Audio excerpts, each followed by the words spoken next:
My friends, if the Ukrainian army wants to have a fighting chance in 2024, they have no other choice but to mobilize a lot of people to fill in all their trenches. Here from Politico, Ukraine is at great risk of its front lines collapsing. Oh wow, big surprise, what could have possibly happened? We are winning! As the Russian army is growing by a battalion a day, we're talking about 1,000 new recruits every 24 hours. Ukrainian commanders are now urgently demanding reinforcements. We have a big problem with manpower. We simply lack men.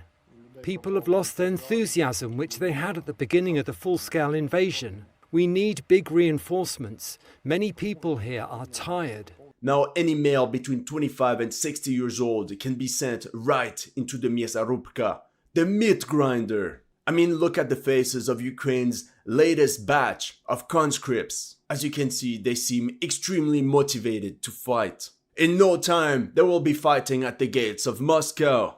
Why don't young people want to be drafted into the army? Because they know the price of holding the front lines. Meanwhile, this Ukrainian officer, using very beautiful language, explains how he wants the new mobilization law to go through as soon as possible. Otherwise, it will be GG, well played. The Ukrainian command is clearly getting worried because, as Reuters reported on the 21st of February, Ukraine outnumbered, outgunned, ground down by relentless Russia. Outnumbered? How could this be? Twitter and Reddit told me that the Russians are losing thousands of soldiers every day. Yet, it's Ukraine that desperately needs soldiers. You might wonder what happened to Ukraine's 1 million man army. Remember what Zelensky said on the 29th of January in an interview with German TV channel ARD. Але у нас 880 тисяч, у нас мільйонна армія. I don't understand. 880,000 soldiers, but Ukraine claims it urgently needs 500,000 soldiers.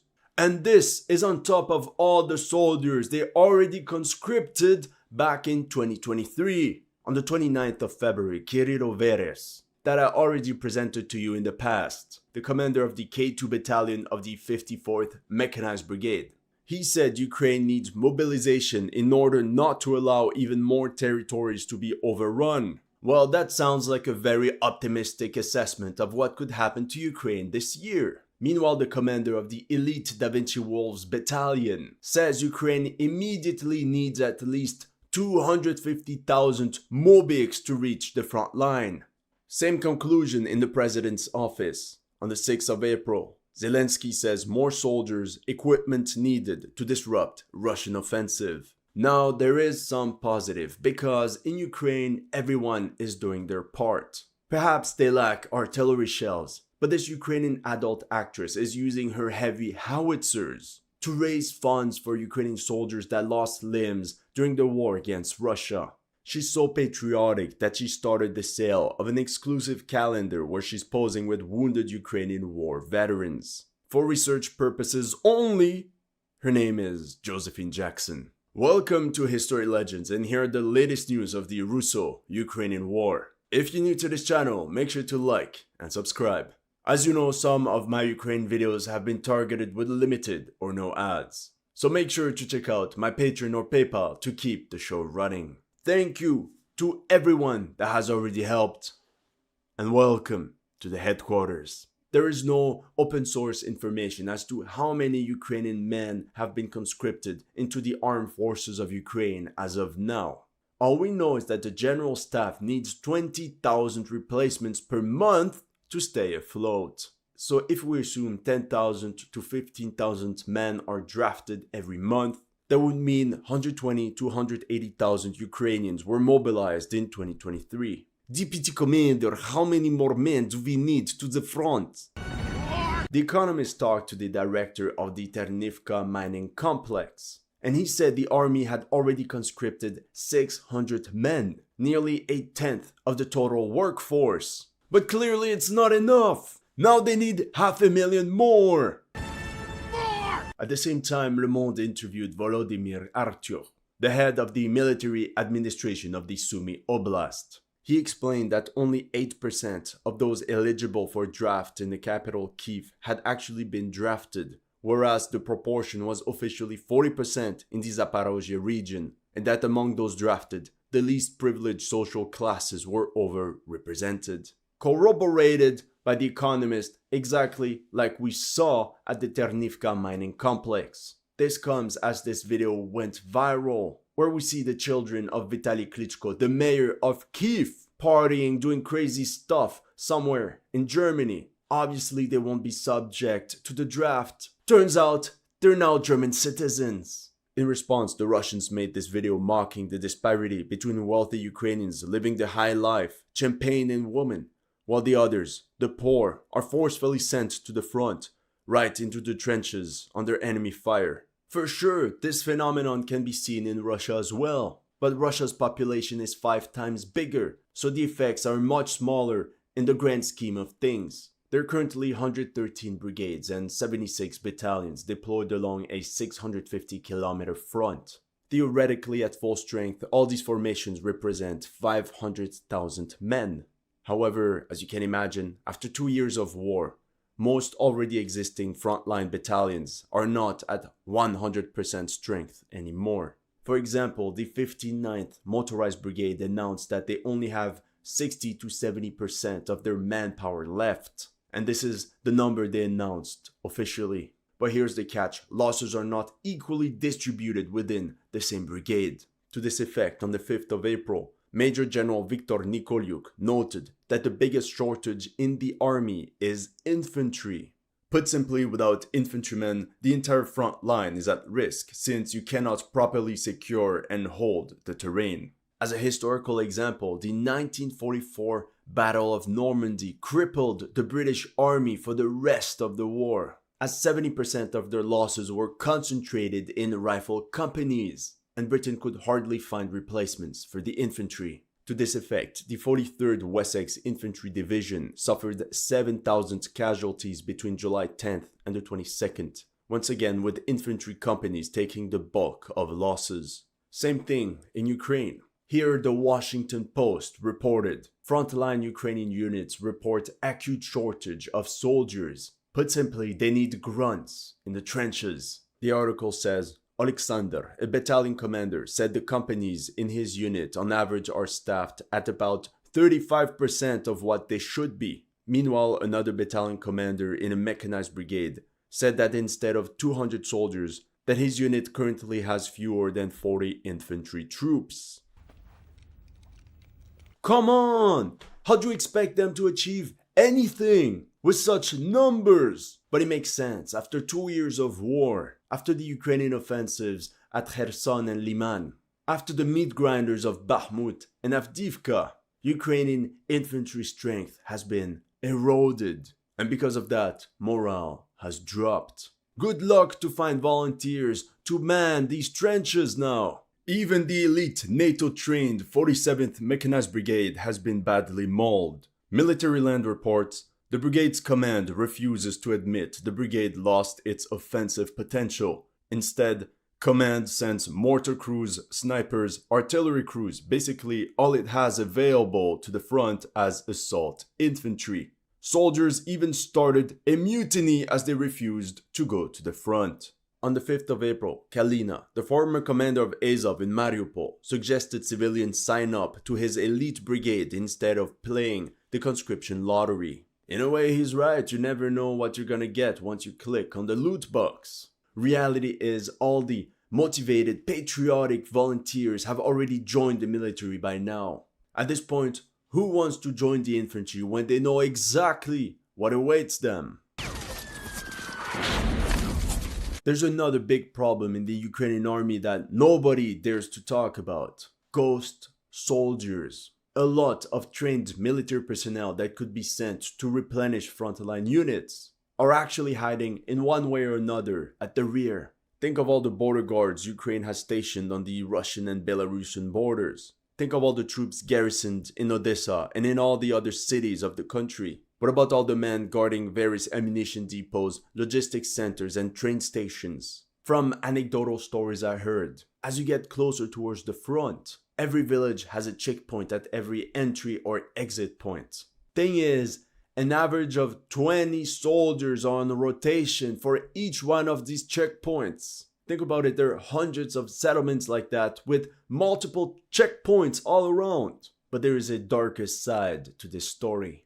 It's that a number of soldiers bribe their way out of frontline duties. But here's one thing I'm wondering. For example, if a brigade is at 25% strength, the logical thing to do would be to regroup units into one battalion at 100%. But instead of doing this, the Ukrainian command will keep every battalion just as it is. Ukraine never disbands battalions, brigades that have been shattered. Perhaps it's because they want to maintain the structure of the brigade, hoping that at some point mobilized personnel will come in to fill in the gaps. But that's why you have to pay attention to battle reports. Let's say the 1st and 2nd battalions are attacking position Cobra. In theory, this could be equal to 1,000 troops, when the real strength of this attack force would be around 250 soldiers. Now the irony is, while combat units are clearly understaffed, Ukraine is also creating a wide array of new brigades. Why? That's when I thought perhaps it's all a scam, to give the impression that everything is fine when it isn't. Especially considering that already existing units are struggling, like the flagship 47th Mechanized Brigade, the one equipped with M2A2 Bradleys. After suffering heavy losses in Robotine and Avdiivka, the brigade just received its 3rd commander in the last 6 months. Perhaps the reason why they create all these new brigades is because of major structural problems within the Ukrainian army. Heavy losses plus the good old rift between Soviet era and NATO military tactics. As for the new units being created, for example, in December 2023, the armed forces of Ukraine formed the 150th, 151st, 152nd, 153rd and 154th Mechanized Brigades, which will most likely be composed of mobilized personnel trained abroad by NATO instructors. Yes, I know, the exact same strategy as last year. Ukraine seems to have very high expectations of the NATO training missions for its conscripts, like these guys being trained by Danish instructors, or these ones by the Norwegian Home Guard. With that being said, here you can see soldiers of the 154th Mechanized Brigade during their training in the Czech Republic. I will never say Czechia, never. We see that the brigade will be equipped with Soviet-era vehicles like this BMP-1 or this captured T-62M. Also pay attention to the average age of the soldiers in this unit. It's not a surprise. French newspaper Le Monde reported the following. Recruiters have also been forced to enlist increasingly older men, bringing the average age of the Ukrainian army to around 43, 10 years older than in March 2022. It's also because of a demographic reason. The generation born in the 10 years before the independence of Ukraine is by far the most numerous in the country. Now Ukraine has another problem. On the 3rd of April, Military Land posted the 153rd Mechanized Brigade becomes an infantry brigade as the shortage of vehicles forces the Ukrainian command to rethink their plans. So currently Ukraine is not only facing a shortage in manpower, but it's clearly failing to fully equip its combat units. No riflemen, no shells, no vehicles. You can wave goodbye at any offensive operations and at the 1991 borders. And we're not done because Ukraine is also expanding the National Guard. And honestly, I don't know why. In the end, that's how the 32nd Regiment was reformed to 17th Brigade, the 16th Battalion to 34th Regiment, and the 11th Battalion of the National Guard upgraded to 35th Regiment. The long-rumored reformation of territorial forces has also started, with the 100th Territorial Defense Brigade turned into the 100th Mechanized Brigade. Now I really hope that they actually get the vehicles that goes with the title Mechanized. Ukraine also created a new regiment of Rangers. Rangers in name only. Apparently the structure will be similar to the one of the ideologically motivated Kraken Regiment. The main perk is that they will be fully autonomous with their own UAV company, artillery and sapper unit, which proves that Ukraine still hasn't figured out inter-brigade cooperation. How many more can be mobilized? In December, Reuters reported Ukraine considers proposal by army to mobilize another 500,000. And we all remember what the media kindly said about the Russians when they were mobilizing. But, of course, this doesn't apply to the Ukrainians. Currently, the Ukrainian parliament is working on a bill to set the rules of this mobilization and to bring all adult males of the country into a database. Here, from the Kyiv Independent, Zelensky signed several laws on mobilization, making younger men eligible for draft. And that's how Ukraine dropped the age of conscription from 27 to 25. This change allows another 400,000 males to enter the lottery. I swear, soon they'll have lottery scratch tickets with your combat position on it. How long will it be until Ukraine sends 18-year-olds na front? If Ukraine had lowered the age of mobilization from 27 to 18, in theory another 1,680,000 adult men could be conscripted. However, at this point, students are still protected by mobilization laws. Although they're starting to crack down on guys doing their second PhD and postdoc. In the end, if students are still protected, only 430,000 could actually be drafted. On the 14th of February, Ukrainskaya Pravda released a very interesting breakdown of who could be mobilized in Ukraine. Before the Russian invasion, there were theoretically 11.1 million men subject to mobilization in Ukraine. If we proceed by elimination process, about 1 million people, or 11% of the total number, are already serving in various structures of the armed forces. Zelensky talks about 880,000, whereas Budanov says 1.1 million. Even the government doesn't know how many soldiers they have. Let me tell you, it looks very promising. After that, the article reported that 26% of all Ukrainian males live in Russian-controlled territory. That's 3 million men. 2.5 million live in the Donbass in Luhansk and Donetsk oblasts, plus 500,000 in territories controlled by the Russian army. Now, what about those who fled abroad? In this video, you can see the Ukrainian police arrest 34 young men who wanted to escape to Romania. According to journalists, each one of them paid 10,000 euros for the trip. However, such videos clearly seem to be police PR stunts. But what was the most shocking to me is how Ukrainskaya Pravda reported 1 million Ukrainian males abroad. In November 2023, the BBC reported 600,000. Now it's 1 million. According to the extremely detailed report by Texty.org, 812,000 men aged 18 to 64 received temporary protection in EU countries. Now, if you take into account North America, Dubai Oblast, and the rest of the world, we get to 1 million. Oh my god, that's the entire size of the Ukrainian armed forces. But hold on a second, isn't there martial law prohibiting any adult male from leaving the country? Then we cannot wonder how Yevhen Borisov, the former chief of the Odessa Regional Military Recruitment Center, managed to buy a 4 million euro villa in Spain. Meanwhile, this recruitment commissar from Rivne is also enjoying life. Apart from the bribes, one of the other benefits of the job includes having multiple girlfriends. On top of that, 13% of the male population have various disabilities and medical exemptions. And we know that there's a lot of scams regarding this as well. In the end, this means mobilization can only affect 40% of Ukraine's male population, with 4.5 million Ukrainians that could theoretically be called up to the front. For the most part, these were the ones that were too poor to bribe their way out of the draft lottery. What a tragedy, if you ask me. Now, this pool of manpower can be separated into two categories. The first is the workforce, roughly 2.8 million employees, plus 600,000 entrepreneurs and business owners. The second category is parasites, men who are physically in Ukraine, but who do not work anywhere, who do not pay taxes, and who do not serve in the army. These parasites are numbered at 950,000.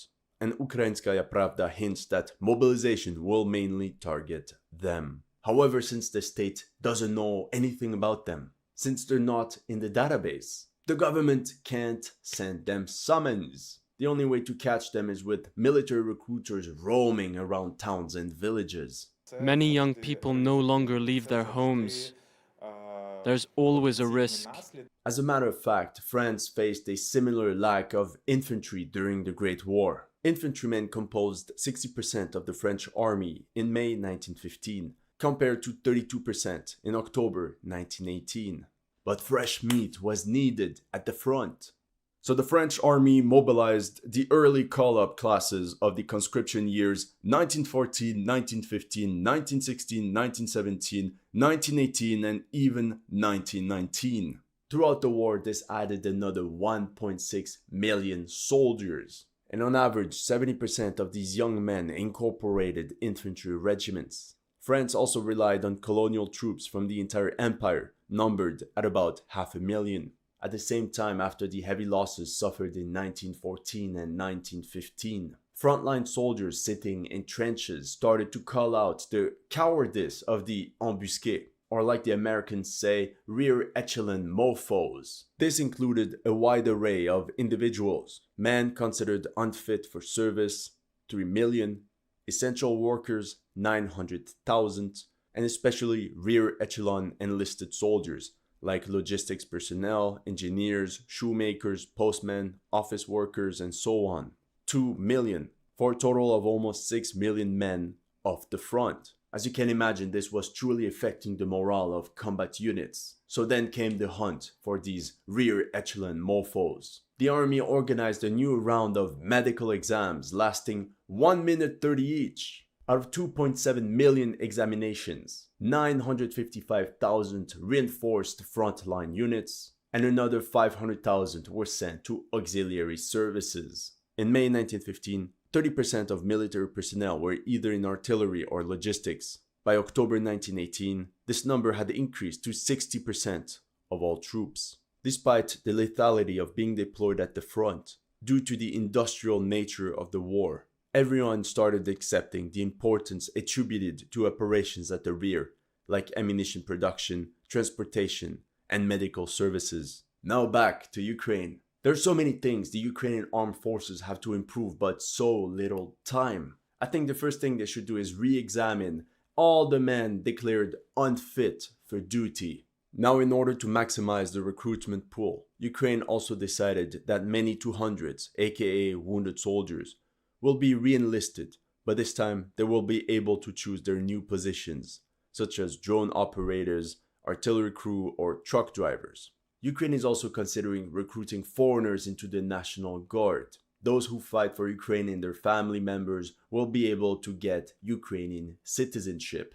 The new bill on mobilization will also target all the Ukrainian men hiding abroad. They can't force European countries to send them back. So from now on, the ones that are abroad can only get a new passport issued if they possess a military registration number. So if your passport is about to expire, GG, well played. Realistically, we can also sadly expect Ukraine to drop the age of conscription to 18 in order to get new blood into the armed forces.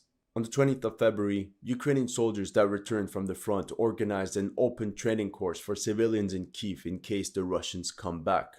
Such events could boost patriotism and bring more volunteers into the army. At last, women could also play their part. Not necessarily like Josephine Jackson, also not as combat units at the front, but simply at the rear where they can replace men in various auxiliary services, like transportation and logistics, for example. That's all I have for you today. Let me know in the comment section what you thought of my analysis. If you're new to this channel, make sure to like and subscribe. And if you want to support my work, make sure to check out my Patreon or PayPal. The links are in the description below.